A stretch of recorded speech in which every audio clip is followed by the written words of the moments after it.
Soyez les bienvenus si vous nous rejoignez sur France 24. C'est la deuxième partie de Demain à la Une. Coup de projecteur maintenant sur la province syrienne d'Idlib. 3 millions de personnes peuplent ce territoire présenté comme le dernier bastion rebelle dans le pays. Depuis 2015, la province abrite un ensemble complexe de groupes d'opposition. En juillet dernier, Damas annonçait l'imminence d'une offensive, mais un accord a finalement été trouvé à Sotchi en Russie. Les présidents russes et turcs se sont entendus pour contrôler conjointement la zone.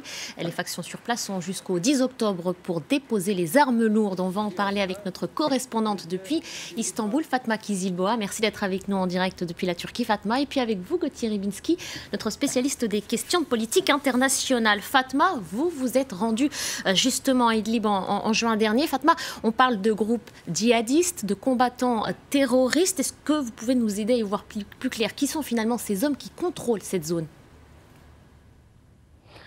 Alors en fait, après les accords d'Astana qui ont été passés en septembre 2017, donc il y a un peu plus d'un an, la province d'Idlib est devenue ce qu'on appelle une zone de désescalade. Et depuis plusieurs mois, eh bien, les combattants qui perdaient du terrain après les opérations menées par le régime et par la Russie étaient systématiquement en fait transférés vers cette province d'Idlib qui aujourd'hui accueille plusieurs milliers de combattants en tout genre. Ce qu'on peut dire aujourd'hui, c'est qu'à Idlib, on a des factions qui sont considérées comme modérées, qui se sont réunies sous l'appellation du Front National de Libération, qui ont cette particularité en fait d'être considérées comme proches de la Turquie, comme proches d'Ankara. Donc c'est un groupe qui, partant de là, devrait a priori accepter en fait les accords qui ont été passés à Téhéran le mois dernier, mais c'est également un groupe qui reste minoritaire dans cette province d'Idlib. Cette province, elle est en réalité, je vous dirais, contrôlée par un groupe qui s'appelle Hayat Tahrir al-Sham, les HTS. Et c'est un groupe en fait qui a été formé à la base par des anciens d'Al-Qaïda en Syrie. Il y a eu ensuite des séries d'affrontements extrêmement violents, des assassinats qui ont été menés au sein même de cette formation des HTS, qui affirment aujourd'hui n'avoir plus rien à faire avec Al-Qaïda, qui affirment même avoir emprisonné certains de ses leaders, mais ça reste quand même les HTS, Hayat Tahrir al-Sham, ça reste un groupe qui est considéré comme extrémiste, comme djihadiste, qui est considéré comme terroriste par les États-Unis, par l'Union européenne et depuis très récemment par la Turquie. Et le gros point d'interrogation, en fait, c'est de savoir si ces HTS vont accepter ou non la mise en place de cette zone démilitarisée. Pour le moment, on n'a toujours pas eu d'annonce qui a été officiellement faite. Et puis enfin, pour terminer, on a également la présence de quelques petits groupes, des groupuscules, dirons-nous, qui sont cette fois proches d'Al-Qaïda, proches également de l'organisation État islamique. Et en ce qui concerne ces groupes, hors de question d'entendre parler. Ces groupes ne veulent absolument pas entendre parler de quelconque accord avec le régime. Gauthier, la reconquête d'Idlib, cette bataille, si elle avait lieu, dont nous parle Fatma à l'instant, est-ce que si cette bataille, cette reconquête finalement avait lieu, est-ce que ça signifierait la fin, l'écrasement de cette révolte syrienne? Elle est peut-être déjà écrasée depuis longtemps. Le problème, c'est que, si vous voulez, cette révolution syrienne a été happée, sans doute par manque d'expérience, par manque de maturité. Elle a été happée par des puissances à la fois régionales et mondiales, qui avaient tout intérêt, finalement, dans un premier temps, à ce que les choses se dégradent. Et donc, ce dont vous parlez, l'esprit de la révolte syrienne, ça fait déjà longtemps qu'il a été entamé. Déjà en 2012, on a mis de côté, c'était déjà avec le concours de la Turquie et la passivité de l'Occident, on a mis de côté déjà les cadres historiques de l'ASL, de l'armée syrienne libre.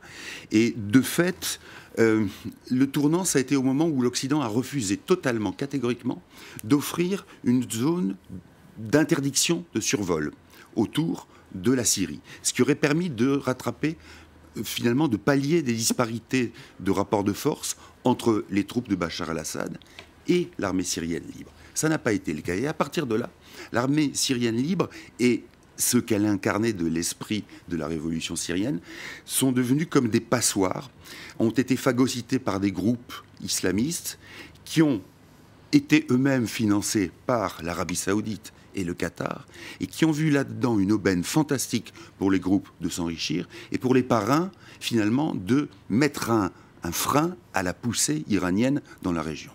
Et vous voyez comment tout ça s'est émietté, comment l'esprit de la révolte syrienne s'est émietté, au point que l'armée syrienne libre est devenue une sorte d'auberge espagnole pour des combattants de tous horizons, et que tout cela a conduit à la déconfiture de l'esprit syrien de révolte.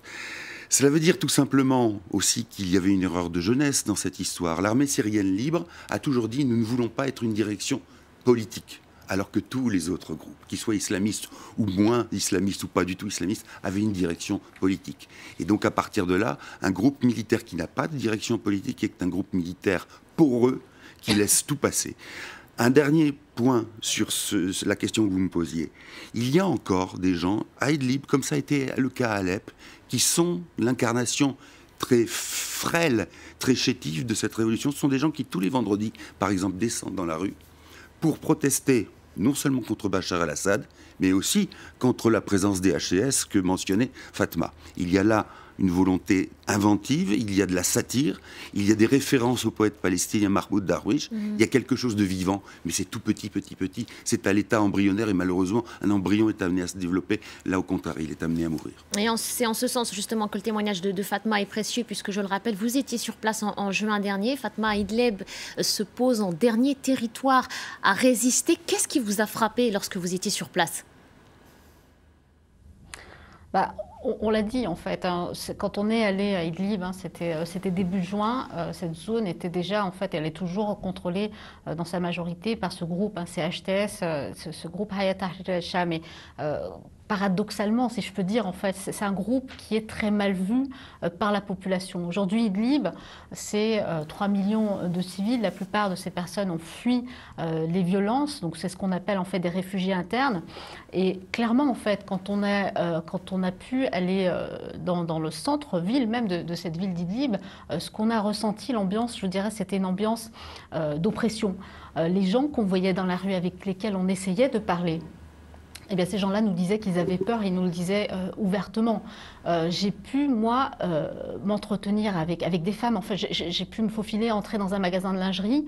Et c'est le seul endroit, je pense, où j'ai pu parler à peu près librement avec des Syriennes, en fait, des femmes qui m'ont expliqué eh bien, ne pas se sentir en sécurité à Idlib. Dans cette zone, une fois de plus, on l'a dit, une zone qui était une zone de désescalade. Et si elle ne se sentait pas en sécurité, c'est pour deux raisons. La première, et on va le souligner, en fait, hein, c'est que ces femmes me parlaient des bombardements du régime qui se poursuivaient à cette époque. Et d'ailleurs, on a pu aller dans un hôpital hein, dans la ville d'Idlib et on a pu voir des enfants, on a pu voir des femmes qui eh bien, étaient blessées la veille même par des bombardements du régime. Et ce qu'on a pu voir était effectivement atroce. Ça, c'était la première chose. Et puis, l'autre raison pour laquelle ces femmes ne se sentaient pas en sécurité, c'était, elles m'ont expliqué, c'était la présence en fait de ces groupes djihadistes qui, d'une part, eh bien, continuent à s'affronter. Hein. Idlib, c'était, eh bien, il y a encore quelques mois de ça, des attentats qui se poursuivaient, qui se poursuivent encore actuellement, donc des règlements de compte. Et puis, on l'a dit, hein, c'est ce groupe djihadiste, extrémiste, Hayat Tahrir al-Sham, qui essaye d'imposer eh bien, sa vision très stricte, très rigoriste de l'islam. Avec, par exemple, quand on s'est promené dans le centre-ville, ce qui m'a immédiatement marqué, c'est dans les vitrines des magasins, c'était de voir les têtes de tous les mannequins qui étaient recouvertes. Et quand on a posé la question aux commerçants pour essayer de comprendre ce qui se passait, eh bien, ils m'ont expliqué assez gênés en fait, hein, que eh bien, c'était selon les HTS que c'était haram de montrer la tête de ces mannequins, donc que c'était péché. Donc ça nous donne un petit peu une idée en fait de ce que la population, de ce que les civils aujourd'hui vivent dans cette province d'Idlib. Mais néanmoins, et c'est ce que disait tout à l'heure Gauthier, il y a des manifestations hein, qui se sont poursuivies. Par exemple, les HTS ont essayé au printemps dernier d'interdire la cigarette à Idlib. Et là, la population eh bien, elle est descendue dans la rue, il y a eu des manifestations et les HTS ont été obligés de faire marche arrière. Mais c'est vrai, une fois de plus, qu'on est, j'ai envie de dire, à des années-lumière de l'esprit de la révolution syrienne. Et justement, cette guerre qui ne semble pas, en tout cas la fin de cette guerre qui ne semble pas se profiler, Gauthier, pour l'instant, 3 acteurs majeurs, qu'on surnomme les parrains du processus d'Astana, l'Iran, la Turquie et la Russie, qui ont finalement relégué les Occidentaux au rang d'observateurs. Qui est réellement, en ce moment même, le maître du jeu en Syrie? Incontestablement les Russes. Parce que les Russes ont d'abord démontré que militairement, l'armée russe avait repris du poil de la bête par rapport à ce qu'elle a été suite à la disparition, à l'effondrement de l'Union soviétique. Mais surtout parce que le chemin, si vous voulez, qu'empruntent les Russes, a priori, est le plus simple. C'est celui qui consiste à défendre à tout prix le régime de Bachar al-Assad, y compris même lorsque Bachar al-Assad a créé lui-même la problématique terroriste, puisqu'il a, dès 2011, libéré des centaines de djihadistes, lesquels sont allés rejoindre les rangs, évidemment, du djihad. Et c'est la raison pour laquelle Bachar al-Assad a pu dire à l'Occident, vous voyez, le danger dans cette affaire, ce sont les djihadistes. Il a créé le danger. Mais pour la Russie, c'est pas grave. Pour la Russie, ce qui compte, c'est d'avoir à nouveau une représentation, mais c'est plus que ça, c'est un poids énorme au Moyen-Orient. Elle l'a militairement, elle l'a politiquement en soutenant à bout de bras celui qui va finalement gagner, alors que les autres puissances, que ce soit la Turquie ou l'Iran, ont des freins différents. C'est-à-dire que pour la Turquie, il y a d'une part la menace humanitaire qui serait, si à nouveau le conflit débordait, eh bien, il déborderait sur le territoire turc. Il y a aussi... Plusieurs millions de réfugiés syriens. Voilà, 3 millions en Turquie.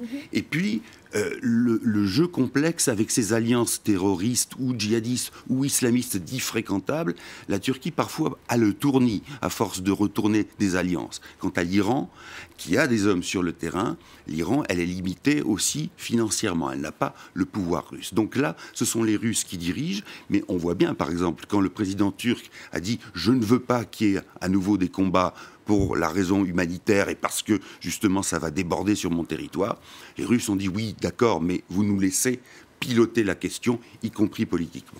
Merci beaucoup, Gauthier, pour cet éclairage. Merci à Fatma Keziboua qui était en direct avec nous depuis Istanbul.